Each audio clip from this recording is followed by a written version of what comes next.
శాశ్వతంగా తెలుగు ప్రజలు ఇబ్బందులు లేకుండా కలిసిమెలిసి ఉండేటట్లు ఉండాలంటే భేషజాలకు పోవద్దు, అనవసరమైనటువంటి మితండవాదాలకు పోవద్దు, చట్టానికి లోబడి చట్టాన్ని సవరించాలా, మళ్ళీ పార్లమెంట్ తీసుకుపో అటువంటిది లేకుండా ఉత్పన్నం కాకుండా చట్టాన్ని లోబడి అంశాలన్నీ కూడా ఇమ్మీడియట్గా 1-2 సమావేశాల్లోనే పరిష్కారం అయితే బాగుంటుంది. సో వీళ్ళిద్దరు సహచరులు కాబట్టి తెలంగాణకి కొంతమేర అన్యాయం జరగవచ్చు అని చెప్పేసి కొంతమంది నేతలు అని చెప్తా ఉన్నారు.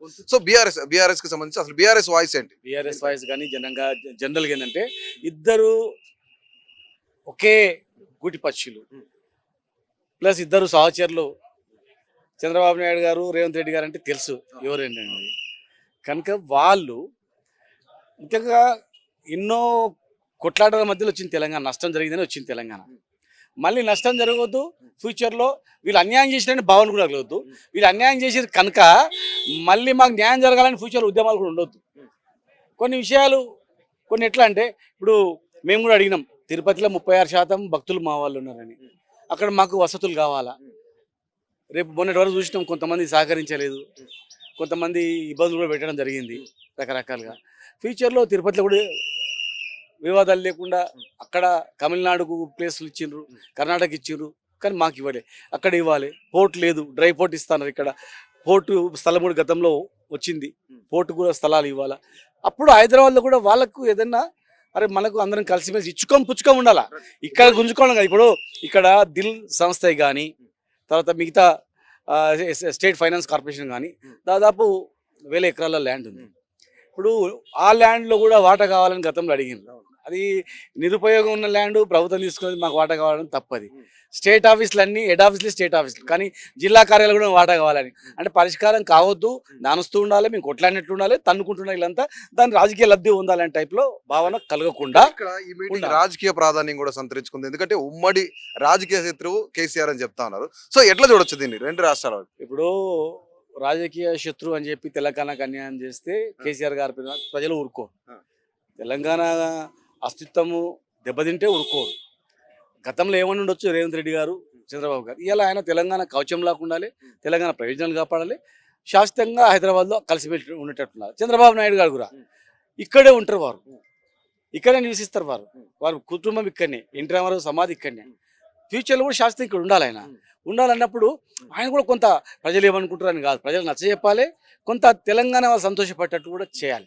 చేసినట్లయితే ఈ హ్యాపీగా ఉంటారు, కలిసిమెలిసి ఉండాలని మేము అనుకుంటాం. నేను ఒక ఉద్యమకారిని చెప్తున్నా, ఆ రోజు కూడా హైదరాబాద్లో అందరం కలిసిమెలిసి ఉందాం, పాలకుల మీద మాకు కొట్లాట అన్నాం, తెచ్చుకున్నాం తెలంగాణ, జైలుకు పోయినాం, ఇబ్బందులు పడ్డాం, రకరకాల కష్టాలు పడ్డాం, మేము తెచ్చుకున్నాం తెలంగాణ. మాలాంటి వాళ్ళం ఏం అనుకుంటాం, తెలంగాణకు అన్యాయం జరుగుతురా, అన్యాయం జరగకుండా ఈ భేటీలో తెలంగాణ గింత ఈ సమ్మెతో అన్యాయం జరిగిన ఊరుకోవద్దనేటువంటి భావన ఉంటుంది, తట్టుకోలేనటువంటి పరిస్థితి ఉంటుంది. తెలంగాణ రాష్ట్రంలో ప్రధానంగా రైతుల ఆత్మహత్యలు మనం చూస్తా ఉన్నాం. ముఖ్యంగా ఈ రైతుల ఆత్మహత్యల వెనక ఎవరన్నా వదిలిపెట్టమని చెప్పేసి అధికార పార్టీ నుంచి ఒక వాయిస్ వినిపిస్తుంది. బీఆర్ఎస్ వాళ్ళు బ్యాక్గ్రౌండ్ లో ఉన్నారని కూడా ప్రోత్సహిస్తున్నారని కూడా ఒక వాయిస్ వినిపిస్తుంది వాళ్ళ వైపు నుంచి. అవన్నీ ఉట్టి మాటలండి.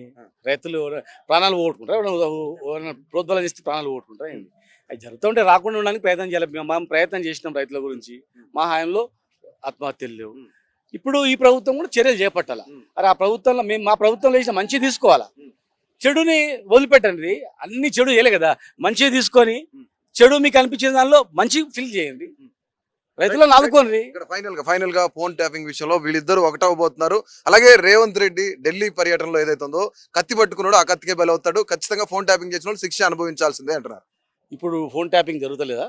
ఏ రాష్ట్రంలో జరుగుతలేదు, ఏ దేశంలో జరుగుతలేదు, ప్రపంచంలో ఎక్కడ జరుగుతలేదా? ప్రభుత్వాలు నడవాలంటే ఫోన్ ట్యాపింగ్ ఎవరెవరు చేస్తారు? భారతదేశం కూడా ఫోన్ ట్యాపింగ్ చేస్తుంది. టెర్రరిస్టులు ఎట్లా పట్టుకుంటున్నారు, రకరకాల మాఫియాని ఎట్లా పట్టుకుంటారు, మంచి ఉపయోగించుకుంటారు, దాన్ని చెడు ఉపయోగించుకుంటారు. ఫోన్ ట్యాపింగ్ జరుగుతూనే ఉంటుంది. రాజకీయ పార్టీలు అయిన తర్వాత ఖచ్చితంగా వాళ్ళ ప్రయోజనాల గురించి ఉపయోగించుకుంటుంది. ఆఫీసర్ సార్ పలానోడు ఇట్లా సార్, నీకెట్లా తెలుసా అంటే మేము విన్నాం సార్ అంటారు, ఉపయోగించుకుంటారు. ఈ ప్రభుత్వం కూడా వదిలిపెడుతుందా? అందరి సమాచారం ఎట్లా పట్టుకుంటుంది? మనిషికి ఏమైనా నిఘా పెడతారా? వీళ్ళు కూడా ఇంటెలిజెన్స్ మీద ఆధారపడతారు. దాన్ని పరిమితిలో పడి ఉపయోగించుకుంటే మంచిది. అధికారులు విచ్చలవిడి వాళ్ళు ఉపయోగించుకుంటే ప్రభుత్వాలకు చెడ్డపేరుస్తుంది. కనుక ఖచ్చితంగా ఫోన్ ట్యాపింగ్ అనేది నిరంతర ప్రక్రియ జరుగుతుంటుంది, అధికారులు చేస్తుంటారు. ఇంటెలిజెన్స్ ఉండేది దాని గురించి. ఇంటెలిజెన్స్ అంటే ఏందనుకున్నావు? ఫోన్లు ఇంటరు, మొత్తం సమాచారం వింటారు, రకరకాల దానిలో విని వాళ్ళు నడిపిస్తారు, రక్షిస్తారు. కానీ ఆ ఆఫీసర్లు సొంతం గురించి మనం ఉపయోగించుకుంటే ఇబ్బందులు వస్తాయి. రైట్, ఇట్లా ఇక్కడ మనకి తెలంగాణలో కొత్త ప్రభుత్వం వచ్చిన తర్వాత కానీ ఈ 6-8 నెలల్లో మనం చూసుకుంటే ఎక్కడ చూసినా సరే డ్రగ్స్ కలకలం అవుతుంది. అలాగే రోజుకు మర్డర్, అంటే హైదరాబాద్ చుట్టుపక్కల ప్రాంతాలు అన్ని జరుగుతూ ఉన్నాయి. ఎట్లా అనుకోవచ్చు? లా అండ్ ఆర్డర్ గురించి ఏం మాట్లాడతారు? ఓ మేము చెప్తున్నాం కదా, పకడ్బందీ చర్యలు చేపట్టాలా.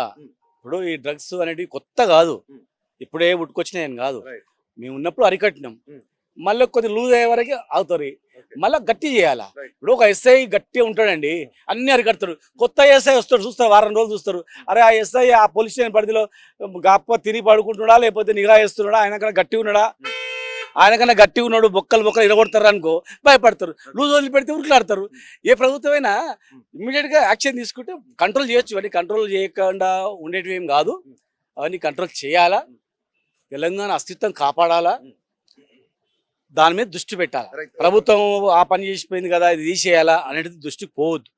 ప్రభుత్వం మీద కక్ష కట్టవద్దు. దృష్టిగా మన పరిపాలన మీద దృష్టి పెడితే మనకు మంచి పేరు వస్తుంది. కక్ష కట్టుకుంటూ ఇవన్నీ చేస్తున్నాం అనుకో, ఎక్కువ రోజులు ఇయ్యరు, ఎవరు అధికారం గుర్తుపెట్టుకోరు, ఎవరు కూడా ఇయ్యరు ప్రజలు. 5 ఏళ్ళు 10 ఏళ్ళు 15 ఏళ్ళు 20 ఏళ్ళు, దేశంలో 20 ఏళ్ళు ఇచ్చారు మొన్న ఒక ముఖ్యమంత్రికి. తర్వాత ఎంత బాగా చేసినా వాళ్ళ పక్క పెట్టేసారు. కనుక ఎవరైనా కానీ గెలిచిన వ్యక్తి పర్మనెంట్ ఉంటానని అనుకోవద్దు, కొద్ది రోజులు మాత్రమే. మన మంచితనాన్ని బట్టి పనితనం బట్టి కొద్ది ఎక్స్టెండ్ అవుతుంది తప్ప పర్మనెంట్గా ఉండదు. కనుక వీళ్ళు కూడా మేము పర్మనెంట్ కాదు, మేము కొంత మంచి చేయాలా, మంచి చేస్తే ప్రజలు ఇంకా వెన్నంటుంటారు అనుకోవాలి. బీఆర్ఎస్ పార్టీ నుంచి పెద్ద ఎత్తున వలసలు వెళ్తున్నారు, అటు ఎమ్మెల్సీలు కానీ ఎమ్మెల్యేలు కానీ, దీనిపైన ఎట్లా స్పందిస్తారు? ఏ పోయేటోళ్ళు పోతారు భయ్, ఏమవుతుంది? కాంగ్రెస్ నుంచి మొత్తం మంది వచ్చిండ్రు, కాంగ్రెస్ అధికారం రాలేదా? పోయేటోళ్ళు పోతారు, మళ్ళీ మేము మంచి పని చేసిన ప్రజలను కూడా మళ్ళీ మాకు అధికారం ఇస్తారు. దాని ఏం పెద్ద అయ్యే అంశం ఏముంది? ఇప్పుడు వాళ్ళ ఎవరి స్వార్థం గురించి వాళ్ళ ప్రయోజనాల గురించి పార్టీలు మారుతుంటారు. కొందరు అరే కమిట్మెంట్తో ఉంటారు, సచ్చినా బతికినా సరే భయ్ ఈ పార్టీకి మనకు అధికారం ఇచ్చింది, ఈ పార్టీ గౌరవం ఇచ్చింది, ఉండాలరా భయ్ అనుకుంటారు. ఉన్నోళ్ళు నిలకడ ఉంటే వాళ్ళకు అవకాశాలు వస్తాయి, నిలకడ లేని వాళ్ళకి అవకాశాలు తాత్కాలికంగా ఉంటాయి. ఈ పార్టీలకి నుంచి పోయినంత మాత్రాన పార్టీలు మొత్తం పోవు. బీజేపీకి దేశంలో 2 సీట్లు ఉండే, ఇలా 3వసారి అధికారంలోకి వచ్చింది. బీజేపీ కదా 2 సీట్లు లేకపోతే 2 ఒక సీట్ తెలంగాణది. మళ్ళా ఆ 2 సీట్లు లేకపోతే మొత్తం బీజేపీ పోయిందన్నారు. 15 సంవత్సరాలే కాంగ్రెస్ మొత్తం పోయిందన్నారు, కాంగ్రెస్ అధికారంలోకి వచ్చింది. మేము 10 సంవత్సరాలు బ్రహ్మాండంగా చేసినాం, ప్రజలు అంతకన్నా బాగా చేస్తారని కాంగ్రెస్ వాళ్ళు చెప్పారు, అధికారం ఇచ్చింది. నాయకులు పోయినంత మాత్రం పార్టీలు పోవండి, ప్రజలు ఉన్నంత వరకు పార్టీలు ఉంటాయి. రైట్, ప్రతిపక్షం ఎప్పుడు కూడా ప్రజాపక్షం అని చెప్తా ఉంటారు. రైతుల ఇక్కట్లు, రైతుల ఇబ్బందులు చూస్తానే ఉన్నారు. రైతు వాయిస్ గా, ప్రజల వాయిస్ గా ప్రస్తుత ప్రభుత్వానికి ఏం చెప్తారు? అయ్యో, రైతులకు కావాల్సినవి ఏంటి అని దృష్టి పెట్టాలా. రైతులకు కావాల్సినవి కరెంటు కావాలి, నీళ్లు కావాలి, పెట్టుబడి కావాలి, పిండి సంచులు దొరకాలి, అమ్మితే మార్కెట్లో రేట్ రావాలి. వాళ్ళకి అన్ని ఎసులుబాటు పెడితే ఎందుకు వస్తాడు? ఆకలి అయితే వస్తున్నాడు, 3 టన్నుల మీటింగ్ ఎందుకు వస్తావు? గట్లా రైతులకు కావాల్సిన దృష్టి పెట్టండి, ఇచ్చిన హామీలు నెరవేర్చండి. మీరు ఏమి ఇచ్చి అధికారంలోకి వచ్చిర్రు, గవి నేర్చండి, కొత్త అవసరం లేదు. ఇచ్చినవి 10 రోజులలో చేస్తామన్నారు, 10 నెలలు దగ్గర వస్తుంది. దాని మీద దృష్టి పెడితే మంచిది. కానీ ఉట్టి గెలికి ఇదొక అవినీతి జరిగింది, అదో అవినీతి కనుక దీన్ని బంద్ చేస్తాం, అట్లా వద్దు. అట్లా ఖచ్చితంగా వేరే రాష్ట్రాల పరిస్థితి వేరు, ఈ రాష్ట్రం పరిస్థితి వేరు. కోట్లాది మంది జనం కొట్లాడి జైల్లోకి పోయి చచ్చిపోయి కష్టపడి తెచ్చుకున్న తెలంగాణ ఇది. ఎన్నో ఇబ్బందులు పడి కన్నీళ్ళు పెట్టిన తెలంగాణ ఇది. తెలంగాణ తెచ్చుకొని ఆంధ్రకు నష్టం ఏమని అంటలేం. ఆంధ్ర బాగుపడాలి, మేము బాగుపడాలి, మాకు నష్టం జరగదని మా వాదన. ఓకే.